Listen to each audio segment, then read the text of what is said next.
Okay, trying to keep this one short, which is really hard for me. But anyhow, today just rolled in all the way from across the seas from Japan, a beautiful, beautiful Yamaha YBS-62. This is the most popular Bari in the world right now, and really, really hard to find. I just don't see any for sale pretty much anywhere these days.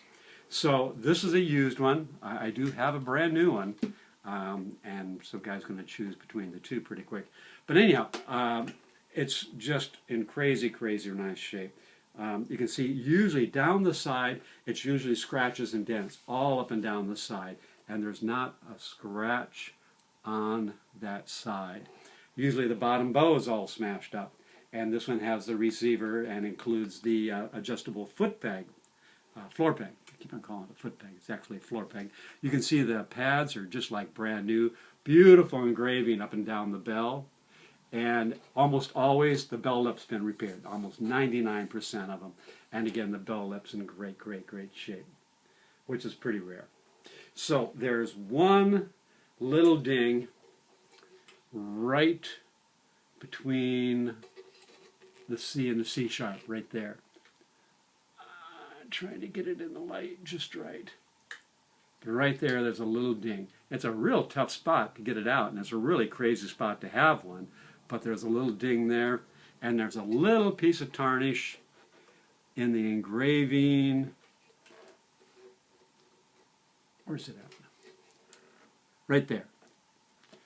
Right there, you can see just a little tarnish in the engraving, like where they engrave it, a little moisture probably got into the engraving, and you know, just corroded it a little bit. But not bad for a used instrument. The case looks like brand new. I mean, there's not even a ding or a scratch on the case. Perfect condition, has all the original paperwork in it. And again, the foot peg, brand new mouthpiece. The mouthpiece looks like it's never been played. So anyhow, there it is. The other spot that gets hit all the time is right here. And usually I have one that's just destroyed through here. It's a 52. But again, you can see it's just in wonderful, wonderful shape. Again, the necks always get destroyed. The 52 I have, the necks just been banged to bejesus, and this one, again, is in really nice shape. So just went through it. The biggest thing people leave out on this horn is there's two body octave pips right on this side here. I can't see it from this angle. Where are they? Yeah, right there. So you can see them go back and forth. They have to hit simultaneously, and almost always one's hitting before the other one.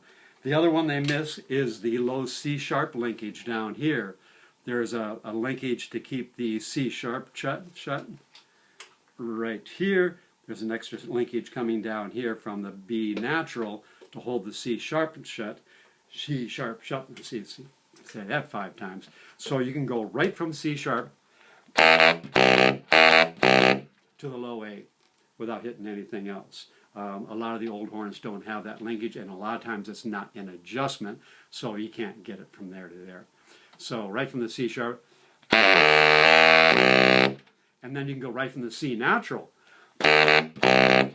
which most Baris you can't. That octave key has to, the low A key has to close everybody on the bell all the way down to the C sharp. So this has 2 arms that run underneath all the keywork, big fat arms, and that close everybody, and it kind of cuts all that torque in half. Super oversized thumb button for the low A, and all you have to do is just rock your finger to it, and you're right there. It's the most ergonomically friendly saxophone in the world. If you go to YouTube and do a search on the best Bari player in the world, he's sitting there just going like crazy on one. And if you look in the video real close, he's playing a Yamaha 62.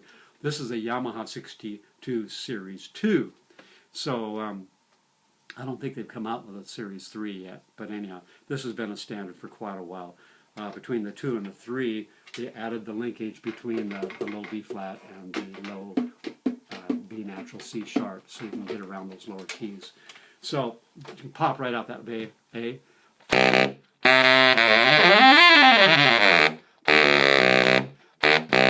And again, don't even have to use this hand.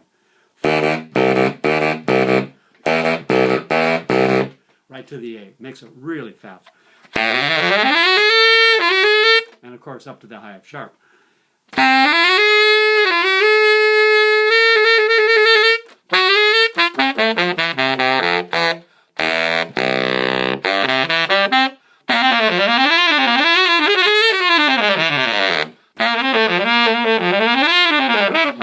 The spring tension feels like it's never been played. I mean, it's got a real stiff, like a brand new feel on it, and it'll break in really nice. But it feels a little stiff for me, which is nice because it'll break in. And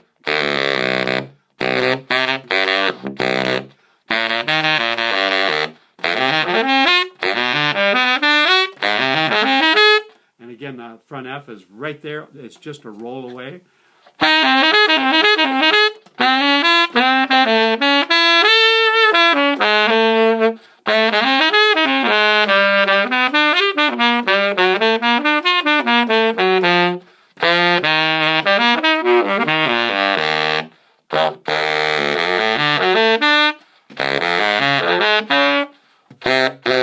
See, now here, for the A arpeggio, you can start on the C sharp. Instead of playing low A and having the shift to the C sharp, you can start on the C sharp, hit the low A key, and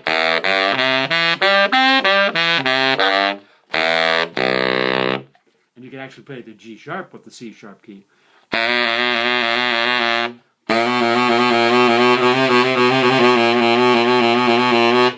So it's really nice if you're playing G sharp to low C sharp. No problem. So some really cool fingerings. And again, for a used instrument and just a really nice shape. The lacquer is just like 99.9%. It looks like it was barely played, and in the case is like brand new. So we're going to play this real quick, and just so I get a little practice in today.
get the idea. So anyhow, www.stevegraysaxes.com. I don't expect either of these two 62s to last very long. They're just unobtainable. So that's pretty much it. This is the used one. Serial number 11855. 11855. So, and again, I have a brand new one that's virtually never been played and all pretty. But this one, I mean, 6 months later down the road, you know, who's going to know the difference? But just beautiful, beautiful, beautiful, beautiful.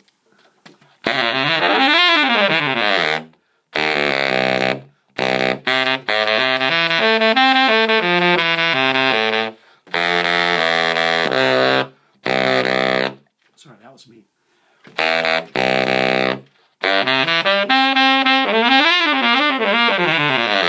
So trying to keep it short, but anyhow, I get carried away. So got to keep it under the YouTube limit. So again, www.stevegraysaxes, STVEGRAYSAXES.com. All right, cool.